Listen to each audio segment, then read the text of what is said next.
কোরবানির সময় যখন গরু জবাই করো, একটা গরুর সামনে ছুরি দেখাইও না, নিষেধ, গরু কষ্ট পাবে।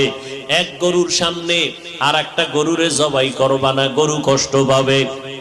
গরুটারে রশি দিয়া বাইদা জমিনের মধ্যে শোয়াইয়া 1 সেকেন্ড দেরি করবা না।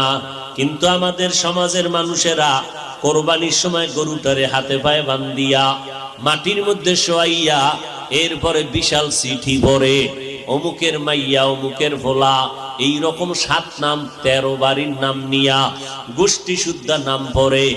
অমুক একজনের নাম আব্দুর রহমান, নাম পড়ল, বাবার নাম, মায়ের নাম, ওয়ার্ড, এরপরে থানা, এরপরে জেলা। কিও এত নাম কেন? আমার এই নামে তো অমুক জেলায় আরো থাকতে পারে, যদি এই জেলার নাম না কও তাহলে আমার দোয়া তো আর এক জেলায় চলে যাইব। এই জন্য আমার গোষ্ঠী শুদ্ধ সব নাম ক। 7 জনের নাম কইতে কইতে গরুটা আদা মরা হয়ে গেছে। ও আল্লাহর বান্দারা, এগুলো শুধু মূর্খতা আর কিছুই না।